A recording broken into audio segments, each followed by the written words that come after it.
Olá, seja bem-vindo. Eu sou o professor Carlos Ribeiro, estou ajudando a Cactus na montagem da maratona. Estamos chegando aqui ao nosso terceiro e último desafio. E como é de se esperar, estamos relacionando aqui os 4 últimos biomas, que é Amazônia, Mata Atlântica, Pantanal e Cerrado. Todos eles estão relacionados por um animal. Você sabe que animal é esse? A onça pintada. Sim, esse animal, caracterizado pelas manchas, vai nos ajudar a entender como os padrões da natureza refletem nos padrões da matemática, ou o contrário, como os padrões da matemática refletem nos padrões da natureza. Vamos lá. Primeiramente, vamos ver como é que o desafio ele foi montado. Você pode perceber na sua tela aí, por meio desse slide, novamente nós temos 3 partes, assim como foi no desafio 2. Então, para o sexto e sétimo anos, você vai usar apenas a parte 1 e a parte 2. Mas para o oitavo e nono anos, além da parte 1 e da parte 2, você vai acrescentar também a terceira parte. Então, para ficar bem fixo, sexto e sétimo anos, que é o nível 1, você vai usar parte 1 e parte 2. Já para oitavo e nono anos, você vai usar parte 1, parte 2 e parte 3 do desafio. Então vamos entender como é que é o funcionamento, como é que são os problemas, vamos ver aqui alguns exemplos que vão mostrar para você, professor, como é que você pode ajudar seu aluno em caso de necessidade. O desafio, professor, ele vai girar em torno da quantidade de manchas que cada onça tem. Nós montamos famílias de onças e relacionamos com cada família a quantidade de manchinhas, que são as rosetas, né? Roseta é a mancha, é o nome daquela manchinha que a onça pintada tem.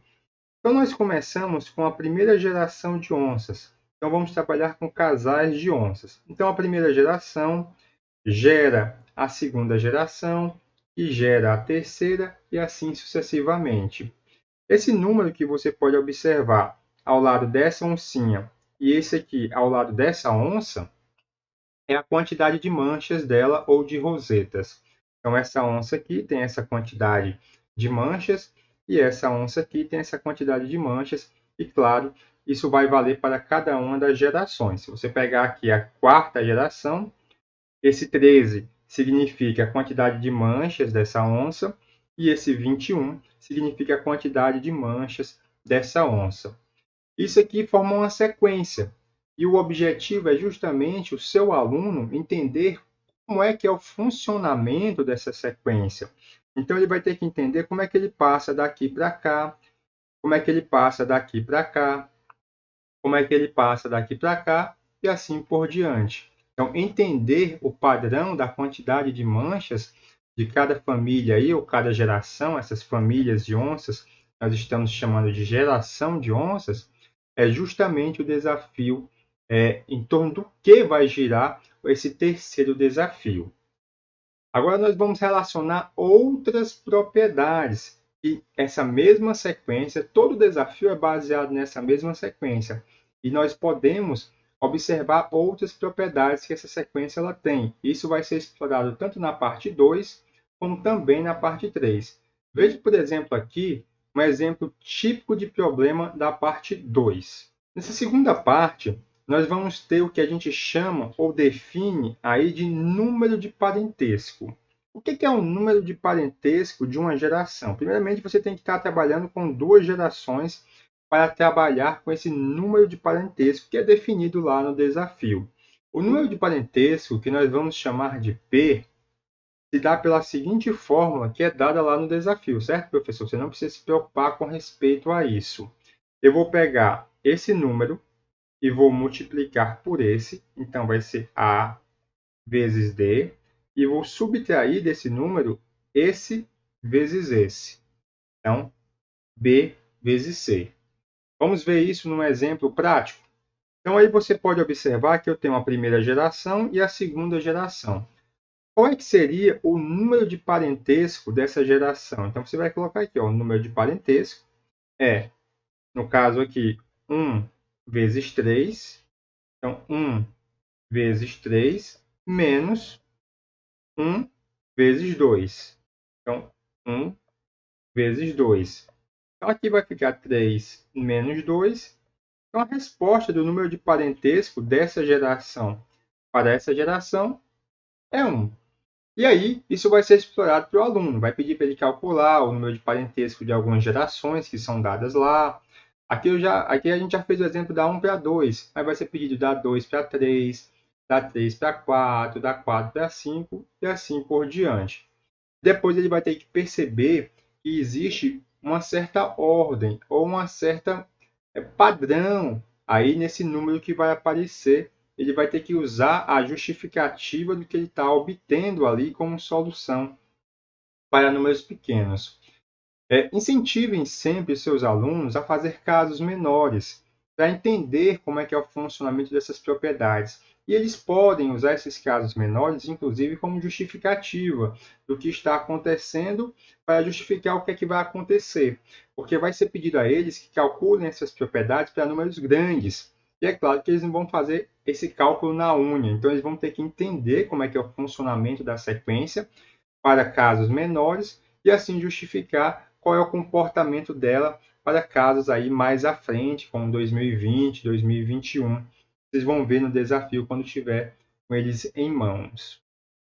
Vamos agora para um exemplo típico da parte 3. Na parte 3, que nesse caso é voltado para o oitavo e nono anos, a gente vai ser vamos tornar ele um pouquinho mais difícil, mas não que seja impossível.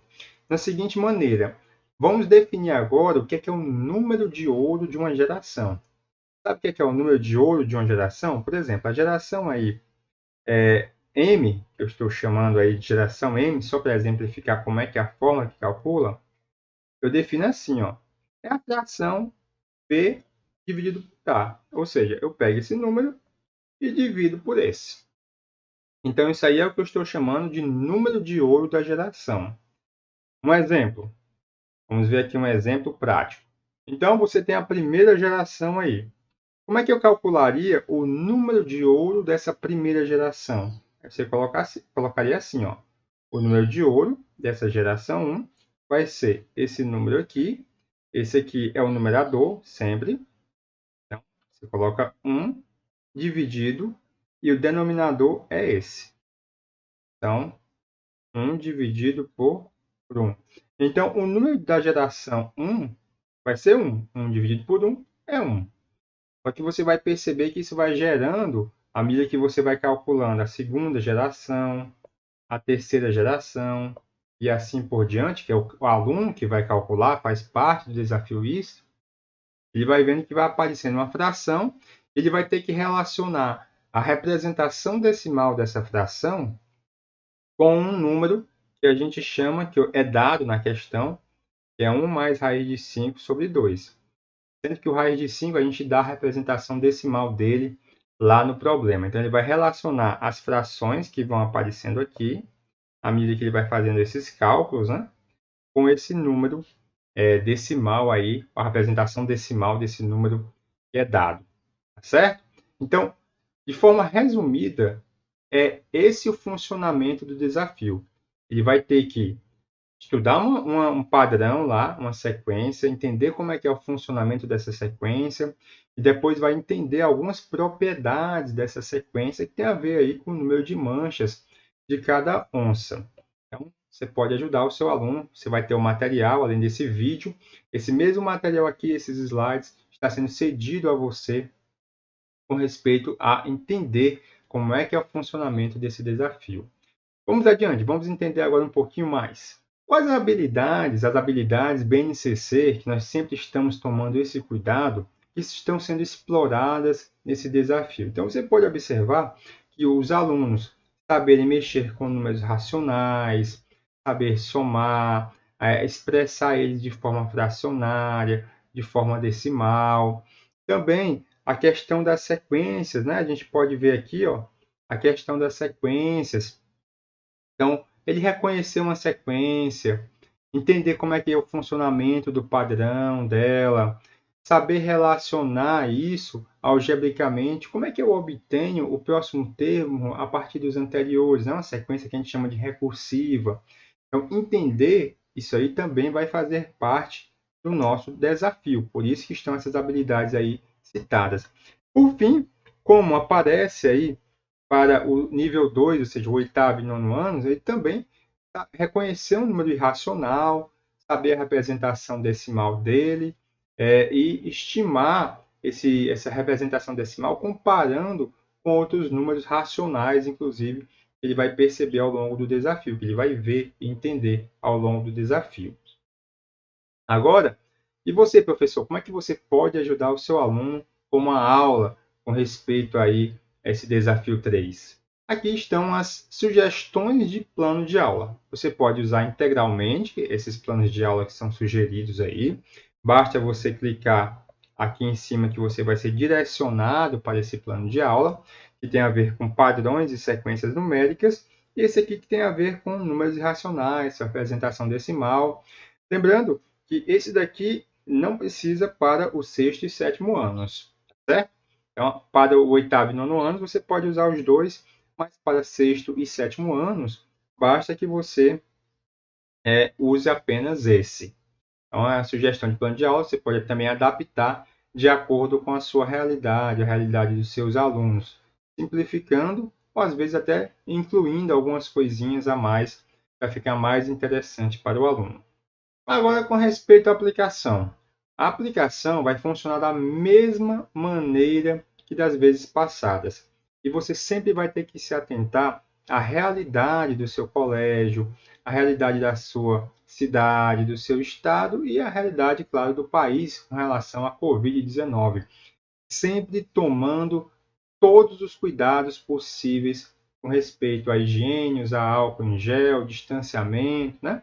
Então, tome todos os cuidados, seja precavido com respeito a isso. Se seu colégio puder aplicar de maneira presencial, ótimo. São aquelas mesmas sugestões aqui do desafio 2, são as do desafio 3. Então, leve os alunos dos grupos que estão participando aí dessa terceira fase, desse terceiro desafio, leve para um ambiente apropriado, mantenha uma distância entre os grupos, né? Passe as instruções necessárias. Caso os grupos eles tenham dúvidas, você pode tirar as dúvidas deles, nunca, claro, respondendo o desafio, mas você pode sim ajudá-lo a compreender, a ajudar o grupo ali a compreender como é que é o funcionamento do desafio. Novamente, o tempo sugerido é de 3 a 4 horas, né, se você estiver num ambiente aí fechado da escola, mas se for aplicado ao longo da semana, você vai discernir aí qual o melhor tempo, a melhor maneira de aplicar esse desafio. Novamente, nós podemos também aplicar de maneira híbrida, né? Então, sempre tomando cuidado para que os alunos que fazem parte ali do mesmo grupo, se tiver em formato de bolhas, todos aqueles alunos da bolha eles estejam, né, no ambiente da escola no mesmo dia para você aplicar o desafio. O restante é igual à parte presencial. E, finalmente, se a realidade for apenas a aplicação online, você vai usar os grupos do WhatsApp, né? Crie um grupo de WhatsApp para cada grupo de alunos da sua escola que está participando. Em seguida, você passa as instruções, você posta o desafio, mas tome o cuidado do desafio em si, dos papéis, né? Dos três aí papéis no mínimo que tem que chegar ao aluno, ao grupo de alunos, para chegar para eles conversarem pelos grupos, né? Entenderem o desafio. Você pode postar esse vídeo, você pode postar então um videozinho que você faz explicando. Muitas vezes o seu próprio vídeo como professor lá faz um videozinho no WhatsApp explicando, tirando as dúvidas deles, né? É melhor até para o aluno do que alguém que ele não conhece, né? Então, tenha sempre essa intimidade com o seu aluno para deixá-lo bem à vontade. Sempre lembrando, professor, o objetivo do desafio não é só o aluno ser avaliado. Na verdade, isso aí seria a última etapa. É ele se divertir, ele gostar, tá entendendo os padrões, mexendo lá com as manchas, né, da onça pintada. Então, o objetivo é sempre o aluno gostar daquele desafio, ele se sentir à vontade com a matemática e ver que a matemática ela aparece em várias áreas da nossa vida, inclusive na natureza. Então é isso. Espero que todos vocês possam aplicar da melhor maneira o desafio, esse desafio 3, e aí até o próximo ano.